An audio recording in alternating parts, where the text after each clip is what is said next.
Batting and backing for quilts. We're gonna do a deep dive into these today. We're gonna talk about types, what you can use, what did they use in days gone by for batting and backing? Who knows? We're gonna find out today. Thank you so much for joining me. My name is Miriam. Let's get into it. I have been going through my quilting basics series, and today is video number 6 in that series. So we've gone through how to pick fabric, how to pick a quilt pattern, how to cut fabric, how to sew fabric together, pieces together to create quilt blocks, pressing seams, all that fun stuff. If you've missed any of those videos and you'd like to watch them, I will link the playlist with all of those videos in it down in the description box below and also up here in the cards. So those are there for you to watch if you would like. But today's video, we are focusing on batting and backing. I thought I'd put both into a video together since they kind of go together, right? So we're gonna start off with talking about batting. Batting is the layer of material that goes in between the quilt top and the quilt back. So this is what's gonna give your quilt that soft, squishy feeling, and it's going to help keep you warm if you're using your quilt for warmth in the wintertime. Depending on what batting you choose, the feel of your quilt is going to be significantly different.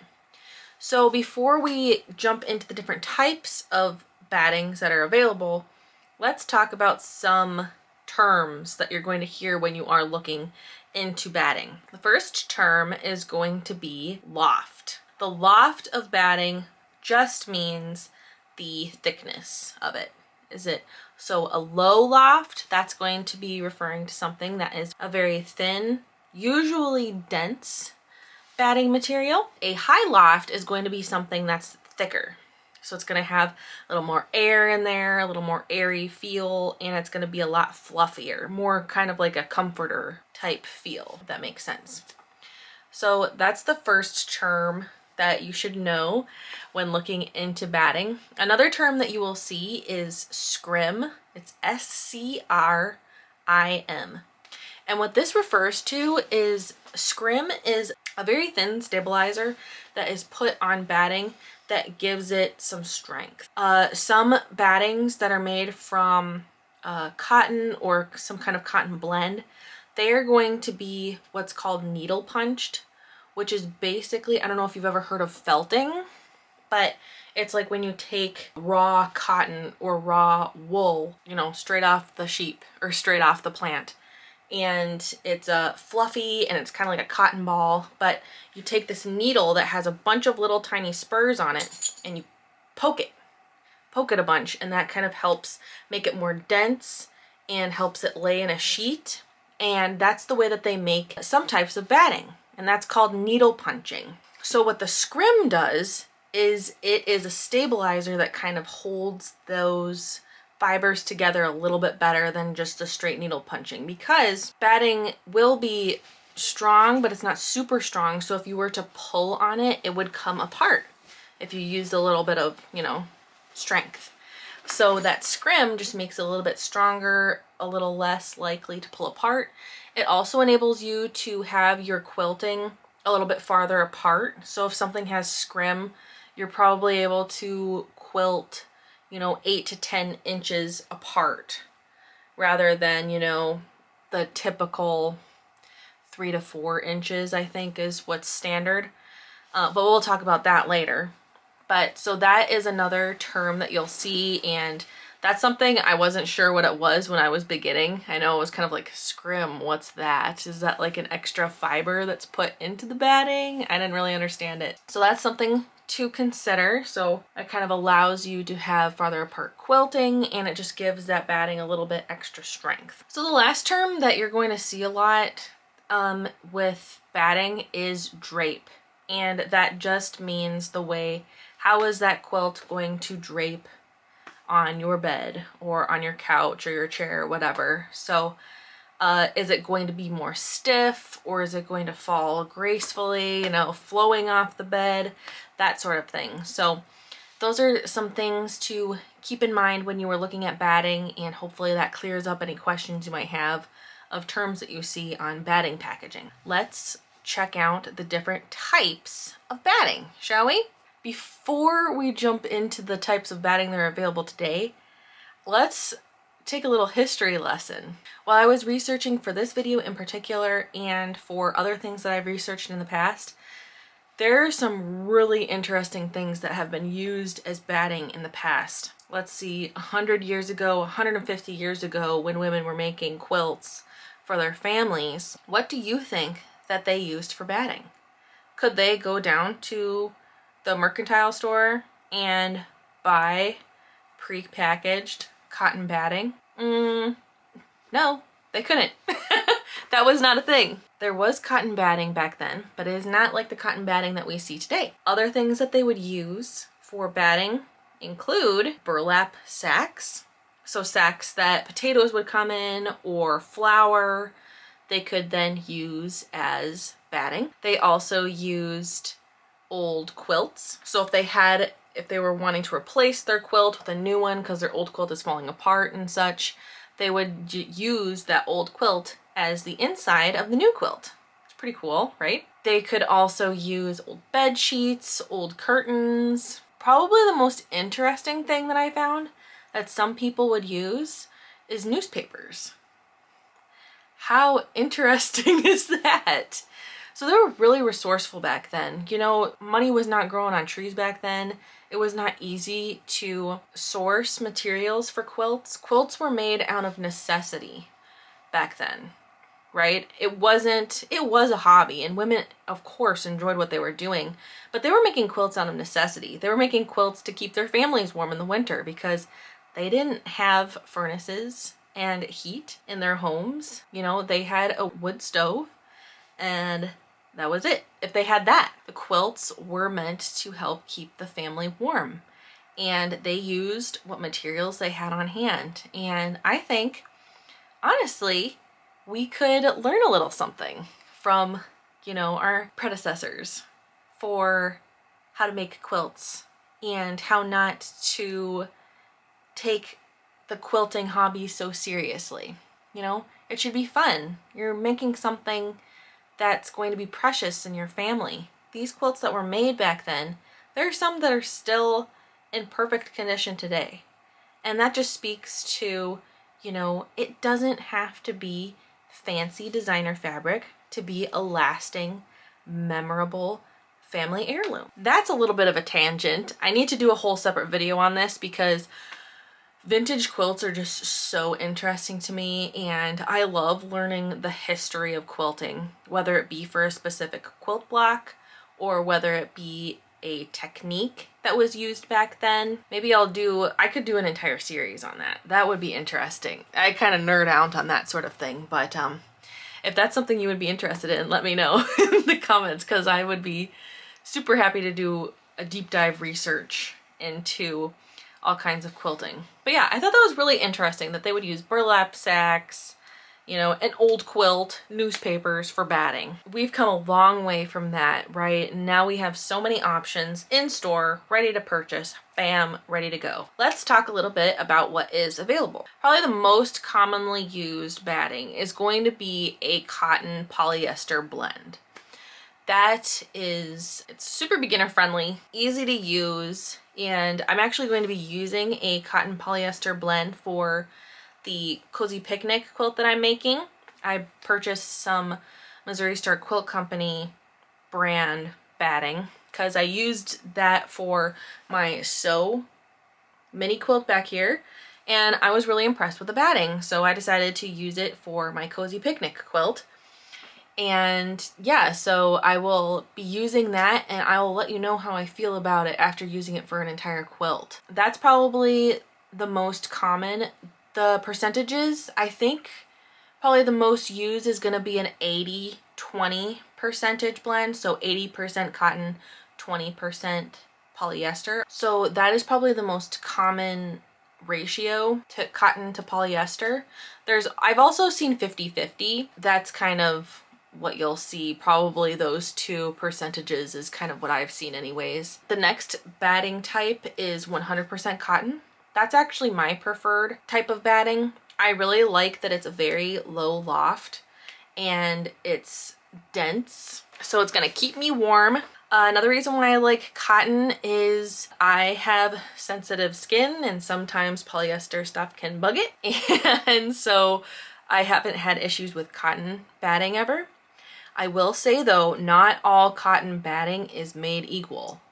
So I have tested many brands of batting, and my favorite cotton batting is Pellon cotton batting. Pellon's known for their interfacing and stabilizers and things, but they also make really great batting. I really like it because it is very consistent. I usually buy batting on a roll because I make so many quilts. I have bought other brands of batting on a roll, and the roll will be inconsistent. So meaning there will be pieces or parts of that roll where the batting is thinner than other parts of the roll, and I really don't like that. That is not good, especially if you're cutting a piece for a quilt and like a third of the batting is thinner than the rest of the batting. That's not desirable.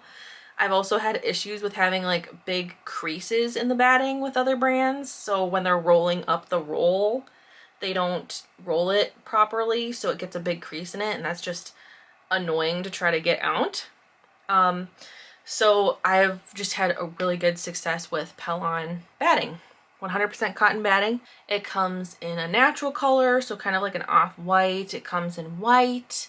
I think it also can come in black. Black batting is more rare, but I think Pellon makes black batting also, if that's something you would want. I really like Pellon 100% cotton batting. That's the only batting of theirs that I've used, and I very much like it. So that's what I always buy. I wait for it to go on sale, the big rolls of it, either on joannfabrics.com or on Amazon. And then I purchase the big roll because it's a really good deal and I use it up. Another batting that is available is bamboo batting. Now, I have not used bamboo batting, but I have felt it. So I went to a quilt festival here back in 2023 in the summer, and I felt bamboo batting for the first time, and it is so soft. I loved it, and it's supposed to be more airy, so it's gonna be cooler than a cotton batting, but it feels very similar to cotton. It might actually be a little bit softer, but it's supposed to be cooler. It feels very nice. And it's a very low loft, so it can give you that really nice, clean look for a quilt. So I am planning on using bamboo batting at some point. I just haven't taken the time to order it and make a quilt from it yet. So that's another option. Another option is just straight up polyester batting. So that's gonna be a much thicker, higher loft batting. This is popular, I think, more for like baby quilts because babies like a nice plush quilt, you know? Yeah, so that's another option. I think my first quilt that I made, I used polyester. I quickly switched to using cotton just because it's just my preference, and that's okay. If you prefer polyester, then you use polyester, you know? The look is totally up to you. So if you use that polyester, your quilt is just going to be a lot more plush. I have seen where it's really cool when people use a higher loft batting like a polyester or a wool. We'll talk about that in a minute. And then they do really dense free motion quilting, and it gives the quilt a really cool texture. So if that's something that you want to try to do, go for it. That would be really neat. That actually sounds really fun to kind of try to create different levels and dimension using the batting and then using free motion quilting to do that. That actually sounds kind of fun. I'm a little tempted to try that. Another type of batting that, again, it's not as popular as cotton or a blend, but it is out there, and that is wool. So I have used wool batting once. And the reason why I used wool batting was I was recreating an Amish quilt that a mother had purchased for her children when they were little, and it was a super well-loved quilt, and something happened to it. I can't remember what she said happened to it, but it got damaged. And it was a baby-sized quilt. It was very small, and she wanted a larger quilt to gift to her. It was either her son or her daughter. I can't remember which, because I made different quilts for both of her children. They're adults now. And that Amish quilt was made with wool batting, and she wanted this quilt to be made with wool batting. So I went on the hunt for wool batting, and it was so hard for me to find. It might be easier now, but this was several years ago, and I had such a hard time finding it online, like one that she approved of, because she was a quilter also, and she was a little picky about what I was gonna use. So we had a hard time finding it, but I finally found one at a quilt shop that was like an hour away. But I was able to find it, and it was very plush, very soft. It felt so cool because I had never used anything like that before, so the quilt had a completely different feel to it. It did almost feel more like a comforter than a quilt, and I did a very minimal quilting with it. She wanted it to be tied because the original quilt had been tied. I got to tie a quilt for the first time with that batting as well, and it turned out really awesome. So yeah, that was my experience with wool batting. It was a high loft. I think it was probably like 2.5 inches thick. It was very, very thick batting, and it was fun to work with. But I did not machine quilt on it, so I don't know how easy or difficult it would be to machine quilt with wool batting because I have not done that.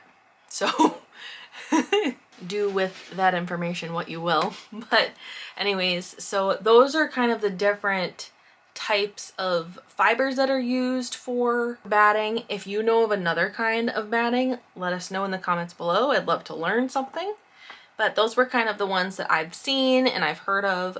And another batting that I will mention is a fusible batting. So this is going to be batting, I think usually it's either cotton or a cotton blend batting that has glue adhesive on both sides that are then activated with heat. So just like an interfacing or stabilizer, it's going to have that glue adhesive on it, and once you have your quilt top on it, you can iron it, and it heats up the glue and helps it fuse to the quilt. What I found with this is, I have not used it before, but it seems pretty expensive from what I could find. It seems like it would work well. It's just not something that I've tried yet. So that's another one that I wanted to mention.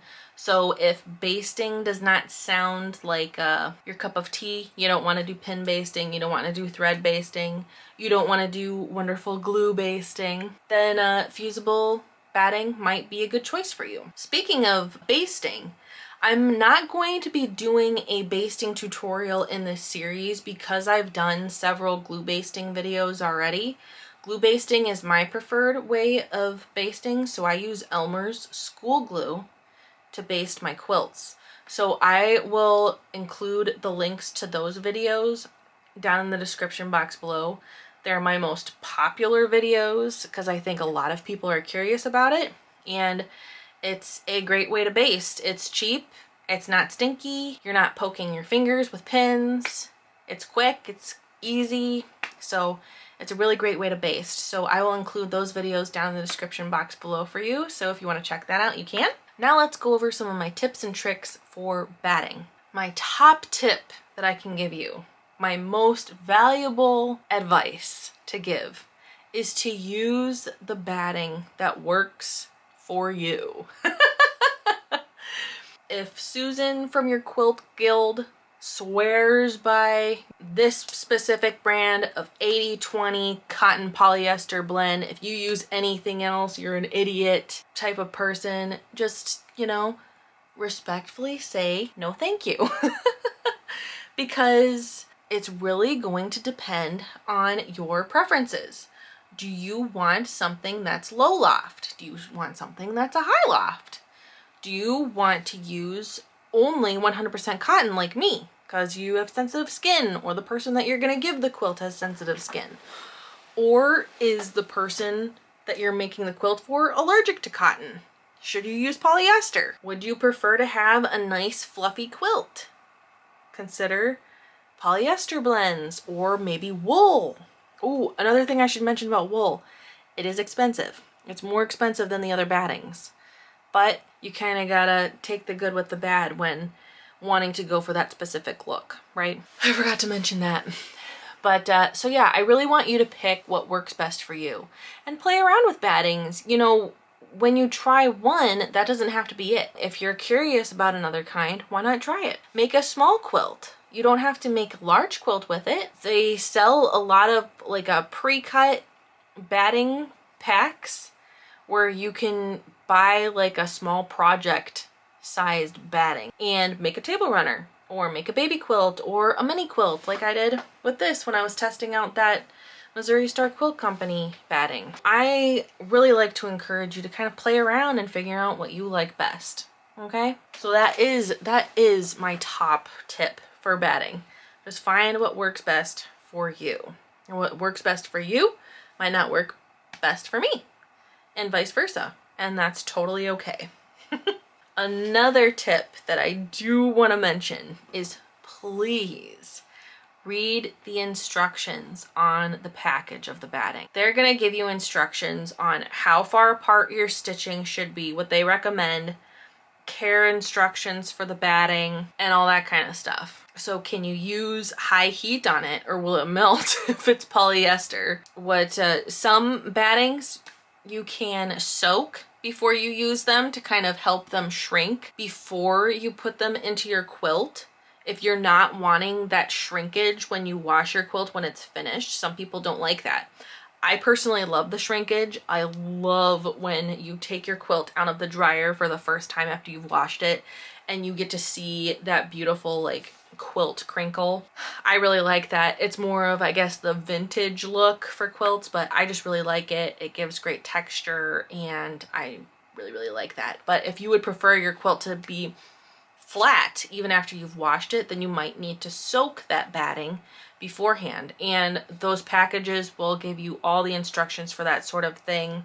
And if not, you can look up the website of that batting and you should find information on it there. And if not there, there's always YouTube, because you can learn anything on YouTube, right? So, but it's really important to specifically look at what they recommend your quilting stitches, like the distance apart should be. I've had people message me very upset that they've made a quilt and they've stitched extremely far apart and they've gone to wash their quilt and then it comes out looking like a hot mess. And I ask them, well, how far apart are your stitches? And I'm like, well, they're about 20 inches apart. It's like, oh, well, that's your problem. You should have read the instructions and they would have told you, you know, your stitches should not be more than 8 inches apart, depending on the batting. So please check the instructions. It doesn't take that long to read them and it will save you the heartache. I promise you. So please check that before you get too deep into your project. Another tip that I learned from someone on a previous video, she commented and said to get those wrinkles out of your batting, you can just throw your batting into the dryer for, 5-10 minutes, however long it takes, but that will kind of get those wrinkles out and it'll lay flat. So if you're not really wanting to press those wrinkles out, you could try that. So I'm actually going to be trying that with my batting for this quilt, for the Cozy Picnic quilt. I'll let you know how that goes. But yeah, I thought, why didn't I think of that? That's such a good idea. And it's like very low effort to get those wrinkles out. So yeah, those are probably my biggest tips for batting. Now let's just do a quick little overview of backing fabric. What fabrics can you use for backing? I get these types of questions all the time. What can you use? So you can use quilting cotton. You can use minky, like that really soft, fuzzy fabric. You can use flannel. You can use top sheets. Like if you get a sheet set and you have an extra top sheet from that, you can use that. Those work great. And you've already got the material right there. So yeah, those are probably my top choices. If you're making like a picnic quilt, like to go outside, You could use kind of that duck cloth fabric. You could use like outdoor fabric if it's gonna be laying in the grass. You could use a thin denim fabric. I have used a thin denim fabric, not for backing, but for the quilt top for different pieces for blocks and stuff. And that's actually really fun to use, and it looks cool to have a little denim on a quilt. There's so many choices that you could use, and I would say you could probably use pretty much anything, really. I mean, practically speaking, you probably don't want to use something with like sequins on it. You don't really want to use fishnet. That doesn't really make any sense. You know, stuff like that. Leather would be probably not the best choice, but you know, you can use pretty much anything. You can use all kinds of fabric for quilt backing. I like to use quilting cotton most of the time. I have used minkies, I have used flannels, and those work great. I've also used a top sheet. So you can use all of those things and they work great. So backings are a lot of fun. There are so many different ways you can make a backing. You can purchase fabric that is the proper width, because backings come in a wide range of widths. A lot of times that's what I like to use. I like to use a backing yardage. So I'll buy like 108-inch wide backing and use that. And then if there's leftovers, I just put that in the scrap section of my fabric collection and use it for something else. That's one way that you can have a backing, is you just purchase yardage in the proper width, and there you go. That's super easy. Other ways to have backing the proper size for your quilt is you can use other quilting cotton yardage. So most yardage is 42 to 44 inches wide. So you can sew 2 long pieces of yardage together to make a 84, 88-inch wide piece of fabric if that's what you need. If you need it wider, you can add another chunk on. There's so many different ways that you can make backing. I need to do like different tutorials on different ways that you can make it, because this video would just be ridiculously long if we talked about all of that. But let's see. All right, so let's use our imaginations a little bit here. And these are large pieces of yardage, okay? So this is yardage. Let's say this is like 3 yards long, and then we've got 42 inches wide, right? So how about I add another one? Then we have it sewn together like that. Then we've got a nice long and wide piece of backing. So you could do it that way. You could also sew yardage together this way. I hope this is making sense. You can also sew it this way to make the backing of your choice, right? So that's one way to just sew regular yardage together to make a backing. Another way is to use scraps. So you could make different blocks to add in there to create a larger piece of backing. You could use strips, you could use jelly roll strips to add some width to a backing. There's just so many options out there.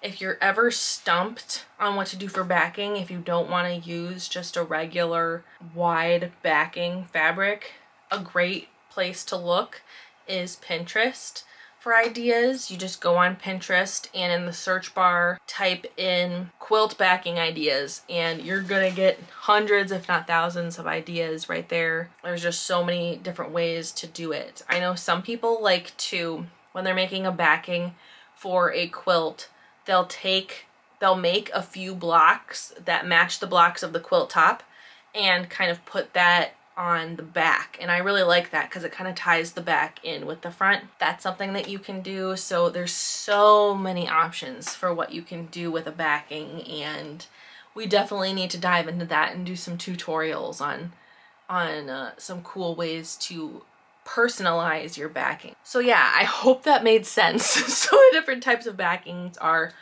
wide backing pieces of fabrics, sewing regular yardage together to create that backing, or kind of piecing a backing using blocks, scraps, strips, all kinds of stuff. So that's kind of what I wanted to go over with backing. Some tips that I would like to give for your backing specifically when you go to make your quilt sandwich is please press it thoroughly. You want it to be as flat as possible. You don't want any creases in it, of course. And if you did piece anything, you want those seams to be laying nice and flat. So then when you make your quilt sandwich, everything is laying completely flat and it's perfect, and you're not going to be creating any creases or puckers when you are creating your quilt sandwich. So during the basting process. So that's very important. Tip 1, press thoroughly. Tip number 2, the backing and the batting need to be a little bit larger than the quilt top. So you will find all kinds of opinions on this, but kind of my rule of thumb is I like my batting and my backing to be at least 3 inches larger than my quilt top on all sides. So 3 inches larger on top, 3 inches larger on the left, 3 inches larger on the right, 3 inches larger on the bottom. And that just kind of gives you any kind of wiggle room, because as you're quilting, the fabric naturally kind of pushes out towards the edges. That's why a lot of times you want to start your quilting in the center, because the fabric just naturally, there's air and stuff in there, it's naturally going to kind of press outward. So you just kind of want that wiggle room for your quilting. I have seen where people recommend backing and batting to be way larger. I don't really understand that. I think 3 inches is totally fine. I've also seen where some people say that the batting should be larger than the backing, or vice versa. The backing should be larger than the batting. I don't do that personally. So what I do is I like my batting and my backing to be the same size. So what I do is I baste my batting and backing first, and then I will trim it down so they're both the same size, and then I'll attach my quilt top to that. That's just how I do it. If you don't agree with that, that's totally fine. But that's just kind of how I found that works best for me. And then I don't like to have a lot of extra batting and backing on the quilt while I'm quilting also, because that's just extra fabric to be pulling through my machine and hanging down, adding extra weight. I just don't understand having a whole bunch of extra fabric. So I usually have my backing and my batting the same size. That's how I do it. And if you don't agree with me, that's okay. Now, what do you do if you are using a directional fabric? Let's say you're using something with stripes, or you've pieced your backing and and it's got straight lines. It needs to stay straight. You don't want anything to be wonky on the back. Probably my best advice for that is to do like I said and baste your backing and batting together first. If you're using glue basting, that's probably the best way to do this, or if you prefer spray based, you can use that. But I would get those nice and stuck together, and then I would flip my quilt sandwich over and I would trim off all of the extra batting so my quilt back is square. So it's completely square and everything is straight the way that you want it. And then I would lay that either on your table or on the floor, wherever you have to work. And I would take my quilt top and I would lay it on the batting and lay it perfectly straight and use the top edge of my batting as kind of like my guide. So let's see, how do I describe this? Here, let me use my notebook for an example. Okay, so let's say this is my quilt. So this is my batting, this is my backing, right? So I've already got my quilt sandwich made this way, and I have everything straight back here. I have everything trimmed down So all of my lines are straight here, and I want it to stay this way for when I go to quilt it, right? So I flip it over, and here's my batting. And I'm going to take my quilt top. What do I want to be my quilt top? I'll use this little coaster. So this is my quilt top, right? So I have my batting, right? It's nice and straight. I have it perpendicular with my table or my floor. And I'm going to take my quilt top, and I'm going to take it and I'm going to place it and center it here from the sides of my batting. And then I'm going to make sure that this top edge of my quilt is going to be parallel with the top of my batting. So I want to make sure that the distance between this edge and the batting is the same on this side. So it's perfectly straight. And then I'm going to baste it however you baste. Pin based, glue based, spray based, that powder stuff, whatever you use. So you want it to be completely straight, and that's going to help it stay straight with our backing fabric. I hope that made sense. It makes sense in my head. So if you have questions, you can ask them in the comments below, of course. I'm happy to help. I'm happy to answer any questions. I want to be of help to you guys, okay? I don't want to confuse anyone or make things more difficult. And it's a judgment-free zone here. If you find a better way for you to do anything that I've taught you ever, then that is awesome, okay? I am not one to be like, if you're not doing it the way that I'm telling you how to do it, then go away. I don't want to help you because you're not listening to me and I know what I'm talking about, you know? It's I have never claimed to be an expert. I am just sharing my experiences in my hobby. I'm just trying to make some quilt friends here, okay? So I just really enjoy sharing my love and passion of quilting with other people, and I hope that comes across. Yeah, I've never tried to claim that I'm an expert and I know everything about any technique that I've taught, whether it's glue basting or free motion quilting, or talking about my sewing machine, my Juki TL 2010Q. I don't claim to know everything about it. I've learned stuff recently about my machine that I didn't know, and I've had this machine for like 6 years. I hope that comes across, and if you ever have any questions, feel free to ask them in the comments below of any of the videos. I also have an email address that you can email me at. That's just Miriam@stitchobsessed.com. And I try to answer emails in a timely fashion, and I try to help as much as I can. We've also got a Facebook group that I started. It's a private Facebook group, but pretty much anyone can join if you're interested in quilting. If you want to join that, the link to that is always in the description box below. And I'm just super passionate about quilting, and I just want to share it with everybody. And I just really appreciate all of you that are watching my videos and giving me such sweet feedback, and I really appreciate it.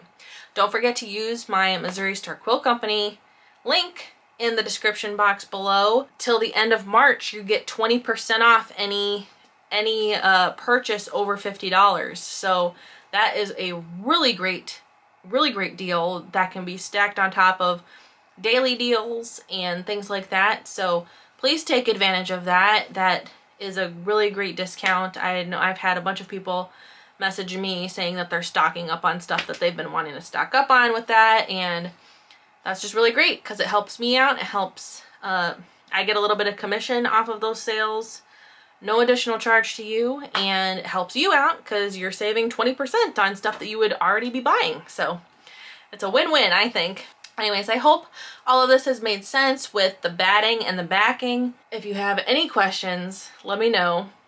Don't forget my Cozy Picnic quilt pattern is on sale now. You can see that right below this video if you're on your phone. and you should be able to shop it if you're watching on the TV. I'm not for sure how that looks on there, but links to that will also be in the description box if you would like that. And I am very excited about the next video. We'll be talking about all kinds of quilting techniques. So then we're gonna get into some really juicy stuff there. I hope you guys have a really great weekend, a really great rest of your day. Thank you again so much for watching, and I will talk to you very soon. Bye.